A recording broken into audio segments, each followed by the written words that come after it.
오늘 부가세 신고에 대해서 할 거거든요. 근데 이제 부동산 임대업 가지고 할 거예요.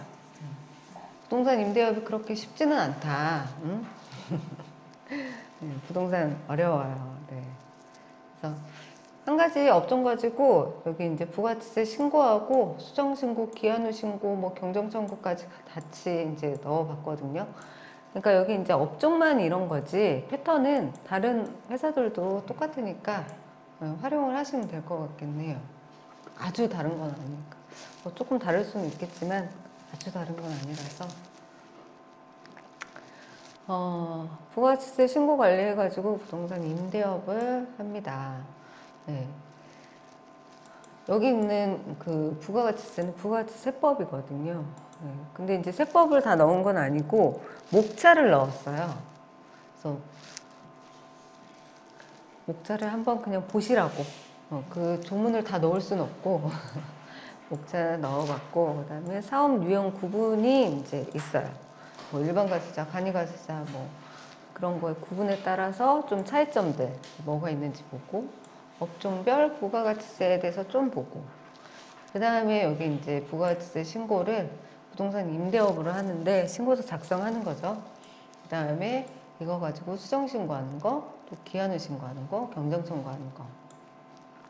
그리고 폐업자의 부가가치세 신고하고 그 주의할 점 마무리로 끝냅니다.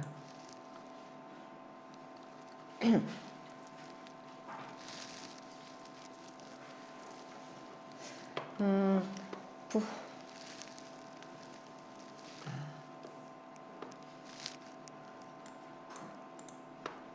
부가가치세는 부동산 임대업은 진짜 부가가치세 신고하는 거는 쉬워요. 근데 우리가 부가가치세가 신고하는 걸로 끝나는 게 아니거든요.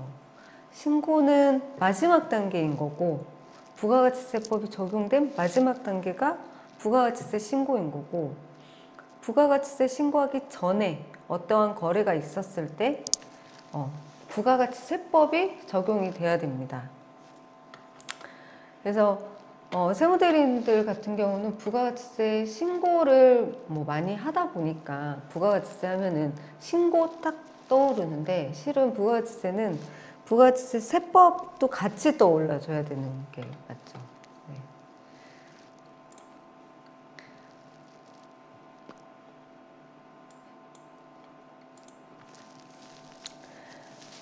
그래서 일반 기업의 회계 담당자는 어떤 거래가 발생했을 때 그 거래가 부가가치세가 발생하는 거래인지 아닌지 부가가치세 세법을 알아야 되고, 왜냐면 이제 어떤 거래 있을 때 세금계산서 바로바로 발급해줘야 되는데 그거에 세법에 맞지 않게 발급하게 되면 사실과 다른 세금계산서가 돼버리는 거예요. 그래서 금액이 작으면 상관이 없는데, 우리가 매출이 뭐 몇백억, 몇천억 이런 데들은 세금계산서 한 장에 들어가는 그 단위가 엄청 크거든요. 그래서 그게 잘못됐을 때 가산세가 좀 큽니다. 저는 가산세가 무서워가지고 그 예전에 가산세 부담을 해본 적이 있어서 이 가산세가 너무 무서워요. 그래서 그것 때문에 이 일을 하지 말까 생각도 했었어요. 5년 전에. 근데 뭐 한 10년 했다 보니까 아까우니까 계속 하게 됐는데, 그래서 이제 누구보다 더 잘 알죠. 너무 무섭다라는 거를. 그래서 지금도 공부를 그렇게 막 하는 건지도 모르겠어요.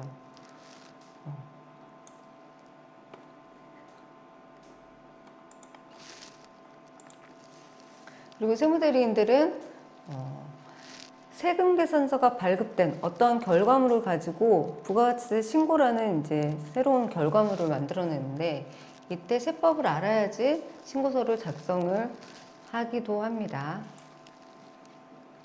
그리고 이제 클라이언트들이 이제 물어보면 상담을 해줘야 되니까 세법을 알아야지 상담을 해주겠죠. 왜냐면 클라이언트가 물어보는 게 한 가지가 아니거든요. 다양한 케이스로 물어보는데 이제 그거를 내가 잘 모르면 설명을 해줄 수가 없겠죠.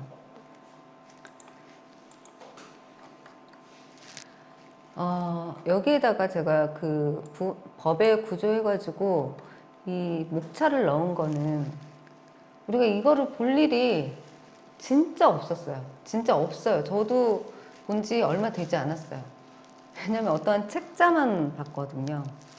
근데 이거를 봐야 될 필요가 있을 때가 있어요. 그래서 실은 세법, 그러니까 어쨌든 법이니까 어려운 부분이긴 한데 실무대리인 또는 회계 담당자라고 하면 부가가치세는 기본적으로 세법 좀 알아야 되니까 실제 조문이 어떻게 생겼는지까지는 이 사이트 들어가서 보시면 되고 목차를 볼 거예요. 목차. 그래서 보면 지금 여기 보면 뭐 법령, 법률, 시행령, 시행규칙 이렇게 있는데 우리가 그 세법 보면은 부가가치세법 있고 부가가치세법 시행령 있고 부가가치세법 시행규칙이 있거든요. 그래서 이게 상위법이에요. 이제 국회에서 이제 의결을 해가지고 땅땅땅 해서 이제 제정을 하는 거고 시행령은 여기 이제 법률에서 정하는데 디테일하게 정할 수가 없어요. 그거를 이제 시행령에다가 넣습니다. 근데 이제 시행령은 이제 대통령령이어가지고 대통령이 이제 만듭니다. 근데 실질적으로 대통령이 직접 만들진 않겠죠. 대통령 산하에 있는 사람들이 이제 만들어서 넣겠죠. 위에서 이제 법률에서 이제 위임하는 사항과 그 시행에 필요한 사항을 여기 시행령에 규정을 합니다. 그래서 어떤 법이 있었을 때, 부가가치세법이 있었을 때 시행령에다가 뭐 계산하는 방법, 상세 규정 이런 것들을 시행령에다 넣고요. 시행 규칙에는 뭐 총리령, 부령 뭐 이런 식으로 되어 있는데 또 각 법이라고 하면 이 법률, 부가가치세법이라고 하면 부가가치세법, 그리고 부가가치세법 시행령에서 위임한 사항이 있어요. 그거를 뭐 시행규칙에 뭐 한다. 뭐 이런 식으로. 근데 그 내용을 이 시행규칙에 있고 여기에 이제 각종 서식들이 들어가 있어요. 어떤 부가가치세, 뭐 법인세, 소득세 이런 법이 있으면 시행규칙에 우리가 어떤 신고할 때 서식들이 다 있잖아요. 그 서식들이 여기에 다 들어 있습니다. 그래서 우리가 그 프로그램상으로 신고 서식을 많이 보시는데 그 서식은 이 시행규칙에 다 들어 있어요. 여기 가면 이제 좀 이따 나올 거예요. 그래서 부가가치세법을 보면 이렇게 1장부터 총칙부터 해가지고 많이 있어요. 저도 이거 많이 보지 않아요. 근데 이거를 이제 목차를 넣은 거는 제가 뭐 교재를 추천해도 앞에 목차가 교재 추천한 책에 보면 목차가 있는데 그게 한눈에 다 안 들어오거든요. 근데 그러한 내용들은 좀 쉽게 풀어 쓴 책이고 여기에 법에 다 규정이 다 되어 있는 거죠. 그래서 실은 내가 알고 싶은 게 여기 목차만 이게 되게 간단하게 써 있잖아요. 이걸 보고 키워드 검색용으로 그냥 사용하시고 이거에 대한 상세한 거는 네이버나 해당 그 관련 책들 찾아볼 수도 있고 또 아까 법령정보센터 들어가서 직접 찾아보실 수도 있고. 그래서 이거는 목차로서 그냥 키워드 검색용으로 그냥 보시면 될 것 같아요. 그래서 내가 어떤 거래가 있었을 때 저걸 찾으려면 어떤 키워드를 봐야 될까? 그래서 간단하게 보는 거죠, 간단하게. 이게 뭐 공급시기와 공급장소 해가지고 재화의 공급시기, 뭐 재화의 공급장소, 수입시기. 아까 제가 중급반 수업에서 부가세 그 수업을 할 때 이런 용어들을 막 얘기를 했었거든요. 이런 용어들이 다 부가세법에 다 있는 거죠. 그래서 제가 교재를 썼는데 그 교재 안에 있는 어떤 용어가 있다. 그럼 그 용어가 부가세법과 관련된 거면 이 목차에서 한번 보고 여기에서 키워드 검색해서 그 실제 조문을 다 보셔도 되고 그렇게 사용을 하시면 될 것 같아요. 그래서 보면 총칙이 있고 사업 8조에 이제 사업자 등록이 있네요. 그러면 사업자 등록과 관련돼서 뭘 봐야 된다. 그럼 부가세법 사업자 등록 여기 가가지고 보면 여기는 되게 간단하게 나와 있을 거예요. 그럼 뭐 대통령령으로 정한다. 그러면 부가세법 시행령을 봐야 되는 거죠. 근데 법령정보센터가 되게 편한 게 거기 대통령령으로 정한다 그러면 대통령령에 파란색으로 돼가지고 링크가 다 걸려 있어요. 그래서 보기가 쉽게 되어 있습니다. 그래서 과세 대상 거래 있고 공급 시기와 공급 장소 그리고 영세율과 면세에 대해서 다 여기 규정을 해놨죠. 그리고 과세표준과 세율 여기가 이제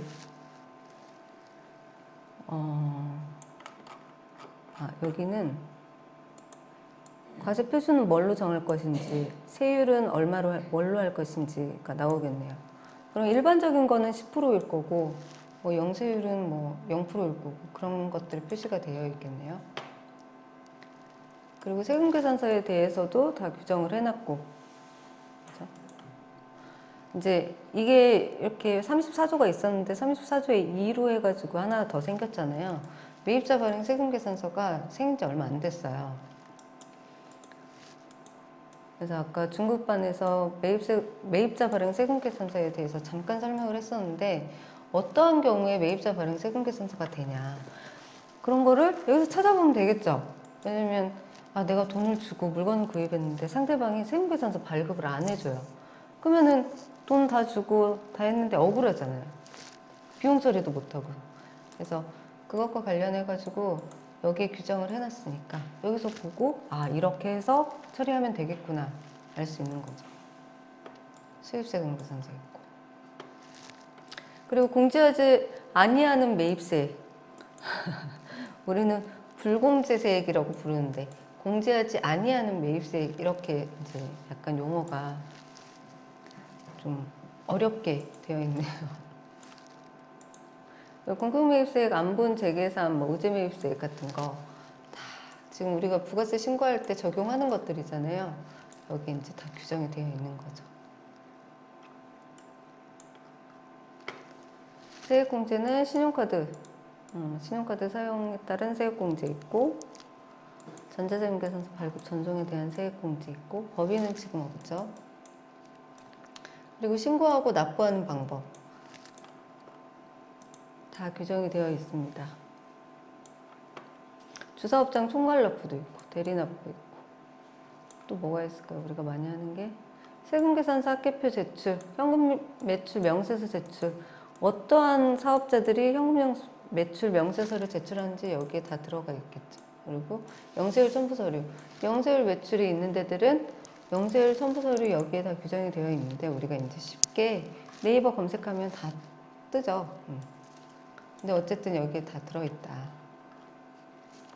그리고 간이가세자에 대해서도 있고 가산세에 대해서도 있고 근데 이거를 직접 조문을 보기에는 좀 처음에 어려워요. 이게 뭘 얘기하는지 막 말을 꼬아놓은 것들이 있어가지고 좀 어려운데 그래서 그거를 하는 것보다는 여기에서 내가 알고 싶어 하는 것들을 간단하게 이제 목차만이라도 해놓으면 찾아볼 수는 있으니까요.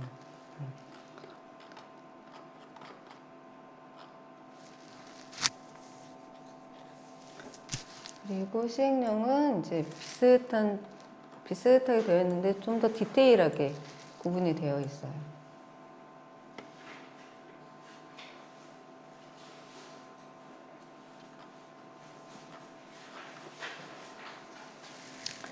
그래서 면세에 대해서 면세하는 뭐의 범위. 그래서 이거에 해당하는 것들은 나중에 이제 간이가세 면세에서 포기하는 그런 것도 있거든요.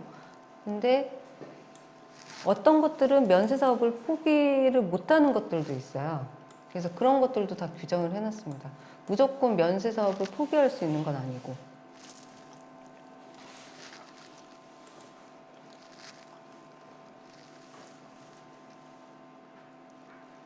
그래서 면세에 대해서 엄청 많죠.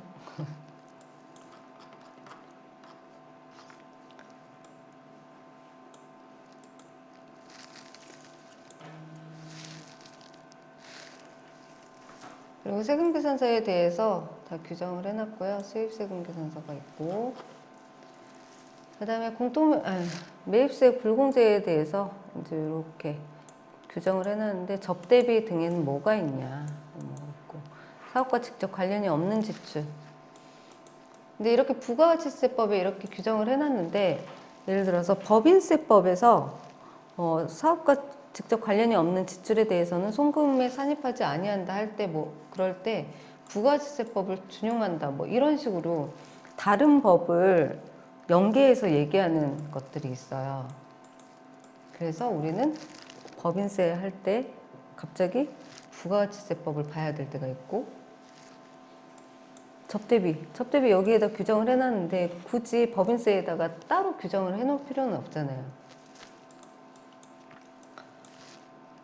사업과 직접 관련이 없는 지출에 대해서 여기에 규정을 해놨는데 또 규정을 할 필요는 없고, 그래서 이렇게 연계해서 봐야 되는 것들이 있어요. 보다 보면 헷갈려요. 아, 여기는 도대체 어떤 법에 있는 거지?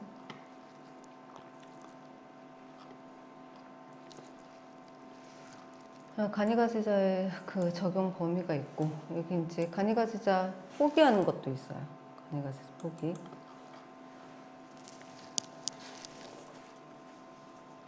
그 다음에 시행규칙에 보면 이제 신고서들 나와 있고요.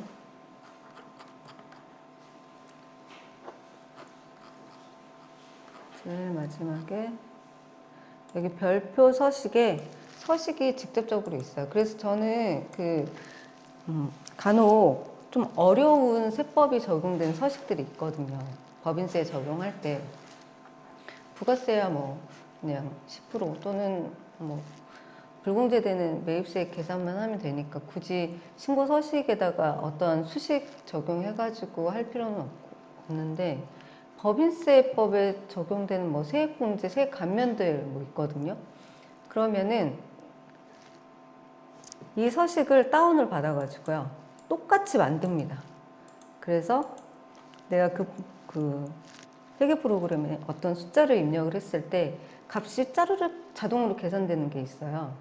그러면 그렇게 계산이 되게끔 똑같이 엑셀을 만들어 버려요. 근데 내가 처음부터 만들면 너무 힘드니까 여기에서 서식을 다운 받아가지고, 보통 한글 서식이거든요, 여기 있는 거는. 한글 서식을 복사해가지고 엑셀로 해서 거기서 수식을 다 해서 그 값이 나오면, 아, 내가 이 세법에 대해서 잘 이해를 했구나, 그렇게 이제 합니다. 왜냐면 너무 어려우니까.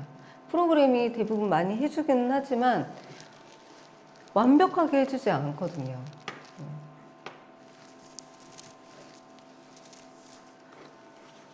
그래서 여기에 서식이 다 있습니다. 한 번씩 필요한 서식은 다운받으셔도 될 것 같아요. 홈택스에도 있어요. 국세청에도 있을 거고. 네. 저기까지는 그냥 한번 보시고요.